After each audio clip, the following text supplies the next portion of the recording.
मैं Ravinder Rajvanshi, women right defender, Bharat के सभी मानवाधिकार संरक्षक की ओर से आप तमाम साथियों को गुड मॉर्निंग, नमस्कार। साथियों, जो आए दिन देखने को मिल रहा है, अभी भी देश के लाखों लाख गरीब अपने जो कार्यस्थल था, जो प्रदेश गए हुए थे, वहाँ से पैदल वो चल रहे हैं अपने गांव की ओर। मैं देश के प्रधानमंत्री, साथ ही साथ तमाम राज्यों के मुख्यमंत्रियों से मैं मांग करूंगा कि जो भी लोग रोड पर पैदल चल रहे हैं इस गर्मी के मौसम में, छोटे छोटे बच्चे को लेकर के, हमारे गर्भवती महिलाएं चल रही है, प्रत्येक राज्य की सरकार एक निर्देश जारी करे कि जो भी लोग रोड पर पैदल चल रहे हैं वहाँ की सरकार उनको सरकारी वाहन का सुविधा दे करके अपने राज्य के सीमा तक उनको छोड़ें, और जब वो अपने स्टेट में जाएंगे तो वहाँ की राज्य सरकार वाहन का सुविधा दे करके उनको गृह जिला तक ले जाकर छोड़े। पहली मांग। दूसरी मांग, अभी भी देश के विभिन्न शहरों में जो प्रवासी मजदूर फंसे हुए हैं, यूपी, बिहार, झारखंड और अन्य राज्यों का,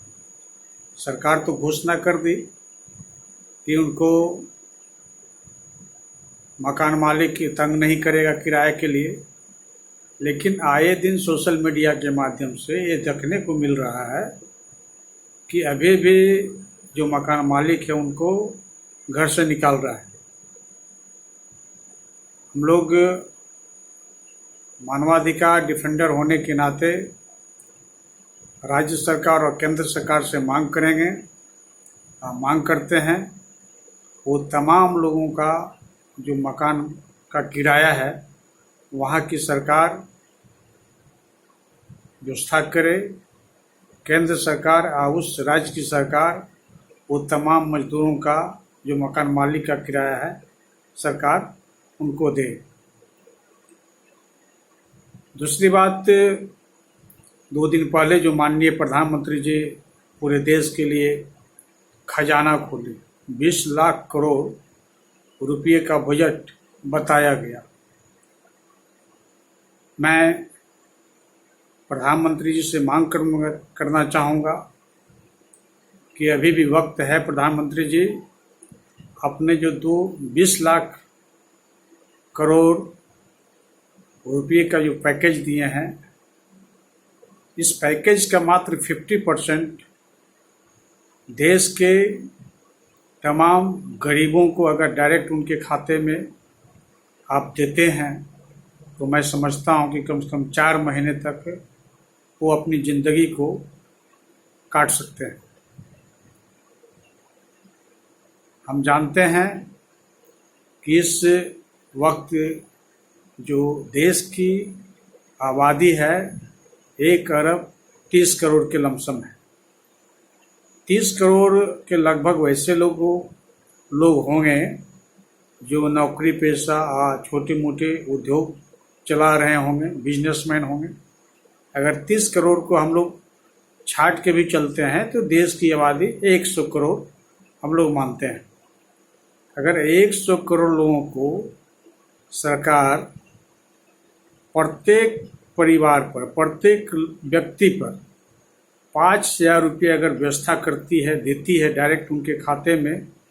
अगर उनके पास खाता नहीं है तो स्थानीय जो प्रतिनिधि हैं उनके माध्यम से खाता खुला करके उनको दिया जाता है, तो मैं समझता हूं कि 100 करोड़ लोगों को अगर 5,000 रुपया प्रत्येक व्यक्ति को दिया जाता है तो टोटल बजट जाता है 10 लाख करोड़। वह 10 लाख करोड़ डायरेक्ट अगर उनको मिलता है, यहाँ के मेहनत कशों को, मजदूरों को, किसानों को, तो कम से कम 4 महीना 5 महीने उनका एक राहत का मिल जाता है। और बाकी जो 10 लाख करोड़ रुपये बचता है, उस 10 लाख करोड़ रुपये से सरकार जो भी चाहे छोटे मोटे उद्योग को आगे बढ़ाने के लिए जो भी मदद करना, सहयोग करना, सहयोग करे। तीसरी बात, जो भारत का संविधान हम लोग को बोलने का आज़ादी दिया है, आर्टिकल 19 जो है, विचार और अभिव्यक्ति की जो आज़ादी है, इसके तहत मैं अपनी विचार, अपनी अभिव्यक्ति को देश के प्रधानमंत्री जी और सभी राज्यों के मुख्यमंत्री से मैं कहना चाहूँगा, मांग करना चाहूँगा कि जो अंतर्राष्ट्रीय सार्वभौम घोषणा पत्र 1948 में बना और सार्वभौम घोषणा पत्र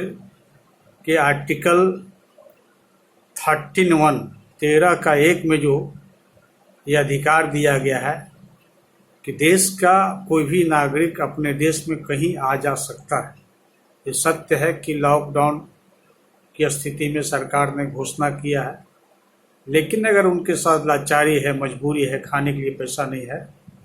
तो सरकार की जिम्मेवारी बनती है कि सरकार अपने साधन से अपनी व्यवस्था करके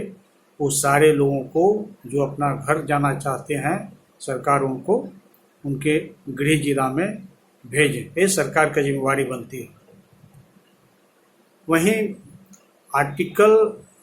23(1) में काम का अधिकार है, स्वेच्छापूर्वक रोजगार चुनने का अधिकार है। आर्टिकल 23 का 2 में समान काम के लिए समान वेतन का अधिकार है। और आर्टिकल 23 का 3 में मजदूरों को इतना मजदूरी मिले कि उनके घर परिवार के लोगों का पालन पोषण हो। और आर्टिकल 23 का 4 में मजदूरों को ये अधिकार दिया गया है कि अपनी सुरक्षा के लिए वो श्रमजीवी संघ बना सकते हैं। लेकिन जो लेबर एक्ट का संशोधन हुआ उसमें बिल्कुल अंतर्राष्ट्रीय सार्वभौम घोषणा पत्र 1948 में जो भारत सरकार ने हस्ताक्षर किया है, इसकी धज्जियां उड़ा दी गई।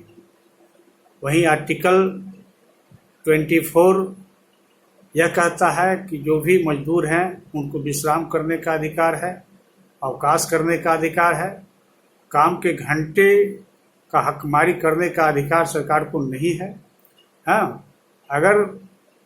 और मजदूरी सहित छुट्टी लेने का भी अधिकार है। ये आर्टिकल 24 है। आर्टिकल 25 जो कहता है कि वह जो मजदूर है स्वस्थ रह करके अपने परिवार का कल्याण पालन पोषण करे। तो इस तरह से हम लोग देखते हैं कि जो आर्टिकल 28 में सार्वभौम संधि में जो अधिकार दिया गया है देश के नागरिकों का, उस सारे अधिकार का कहीं न कहीं सरकार के द्वारा हनन किया जा रहा है। अब हम आते हैं अंतर्राष्ट्रीय जो कमेटी बनी थी, सैट कमेटी है, कन्वेंशन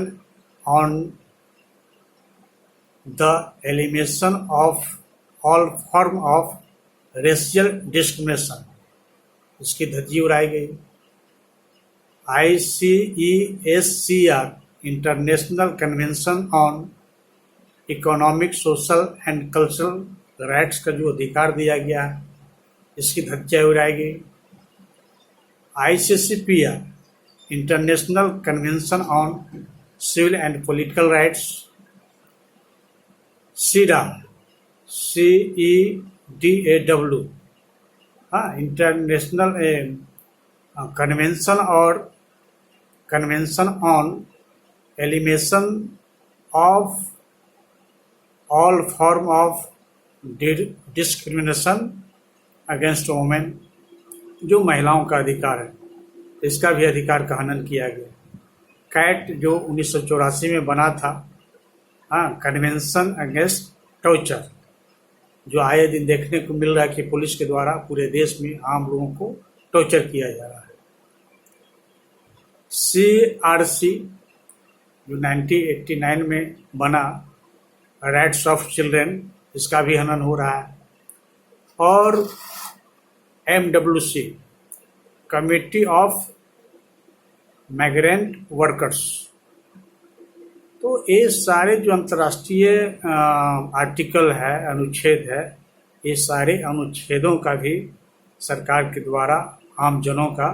हनन हो रहा है, उनके मानवाधिकार का हनन हो रहा है। जीने का अधिकार, भारत का जो मौलिक अधिकार है, जीने का अधिकार सबको दिया गया है, लेकिन जीने का अधिकार भी छीना जा रहा है। मैं पुनः भारत के प्रधानमंत्री और सभी राज्यों के मुख्यमंत्री से मांग करूंगा कि जो भारत सरकार ने पैकेज घोषणा किए हैं 20 लाख करोड़ का, उसका 50% पैसा छोटे छोटे गरीबों, छोटे छोटे दुकानदारों, मध्यम वर्ग के लोगों, मेहनतकशों को सरकार अगर प्रत्येक परिवार पर 5,000 रुपये खर्च करती है, तो मैं समझता हूँ कि एक परिवार में 4 या 5 लोग हैं, इस हिसाब से उनके खाते में 15 से 20,000 रुपये जाता है। और यह 15-20 हज़ार रुपये में वो आराम से 4 महीने 5 महीने ज़िंदगी काट सकते हैं। अगर सरकार ऐसा नहीं करती है, वो सारा पैसा आप छोटे मोटे उद्योगपति को उद्योग लगाने के लिए देते हैं, और नतीजा क्या होगा, उनका उद्योग अभी ठप होगा। जब उनका उद्योग ठप हो जाएगा, सरकार घाटे में चली जाएगी, उद्योग घाटे में चला जाएगा, वह दिवालिया घोषित हो जाएगा, टोटल का टोटल पैसा माफ़ हो जाएगा। अगर उसका 50% पैसा गरीबों, मेहनतकशों पे खर्च किया जाए, तो मैं समझता हूँ देश को आत्मनिर्भर बनने में सहयोग मिलेगा, उन्नति होगा। खास करके बिहार के परिप्रेक्ष्य में मैं कहना चाहूँगा, बिहार के मुख्यमंत्री से, बिहार के पुलिस महकमे के जो मुखिया हैं, DGP महोदय गुप्तेश्वर पांडे जी, तो इनसे मैं आग्रह करूँगा कि आए दिन बिहार में जो दलितों के ऊपर, कमज़ोरों के ऊपर अत्याचार की घटनाएं घट रही है, ये सारे घटनाएं पर अगर सरकार पाबंदी नहीं लगाती है, स्ट्रांगली रोक नहीं लगाती है, तो बिहार की स्थिति बहुत ही भयावह हो जाएगी। एक तरफ लोग इस बीमारी से मर रहे हैं, और दूसरी तरफ यहाँ के जो दबंग प्रवृत्ति के लोग हैं, आए दिन गरीबों पर, दलितों पर अत्याचार की घटनाएं कर रहे हैं। अभी जो सोशल मीडिया के माध्यम से मुझे जानकारी मिला कि नालंदा जिला के सरमेरा थाना में जो सामाजिक कार्यकर्ता भीम आर्मी के, द ग्रेट भीम आर्मी के जो चीफ हैं बिहार के, अमर आज़ाद जी, उनके ऊपर झूठा मुकदमा किया गया। अभी नवादा जिला में मुझे जानकारी मिली, जो मोतीराम एक दलित लीडर हैं, सामाजिक कार्यकर्ता हैं, उनके ऊपर झूठा मुकदमा दायर किया गया है। तो ये तमाम घटनाएं जो पूरे बिहार में हो रही है, अगर इस पर DGP महोदय पाबंदी रोक नहीं लगाते हैं, बिहार के मुख्यमंत्री ध्यान नहीं देते हैं, तो बहुत ही भयावह स्थिति हो सकती है। दूसरी बात, मैं बिहार के मुख्यमंत्री से मांग करूंगा कि बिहार में जो अनुसूचित जाति आयोग अभी तक गठन नहीं हुआ, महादलित आयोग अभी तक गठन नहीं हुआ, सरकार अविलंब अनुसूचित जाति आयोग और महादलित आयोग का गठन करे, ताकि बिहार के विभिन्न क्षेत्रों में जो आए दिन अत्याचार की घटनाएं हो रही हैं, तो आयोग के पदाधिकारी, आयोग के सदस्य, आयोग के चेयरपर्सन विभिन्न क्षेत्रों में जा कर के अपना काम करें, ताकि जो समाज में अराजकता की स्थिति फैल रही है, इस पे काबू पाया जा सकता है। तो मैं पुनः बिहार के मुख्यमंत्री से मांग करूंगा कि जो भी आयोग बिहार में अभी तक गठन नहीं हुआ है, अधर में लटका हुआ है, सरकार अविलंब अनुसूचित जाति आयोग, जनजातीय आयोग और महादलित आयोग का पुनर्गठन करके यहाँ के दलितों, वंचितों की सुरक्षा के लिए सोचें, अन्यथा यहाँ के जो गरीब दलित वंचित महादलित तबका है उनके ऊपर जब अत्याचार की घटनाएं बढ़ेगी तो समाज में एक अराजकता की स्थिति पैदा होगी। इसलिए मैं पुनः मुख्यमंत्री से बार बार मांग करूंगा कि अनुसूचित जाति आयोग और महादलित आयोग का गठन किया जाए। इन्हीं शब्दों के साथ मैं Ravinder Rajvanshi, women right defender, धन्यवाद।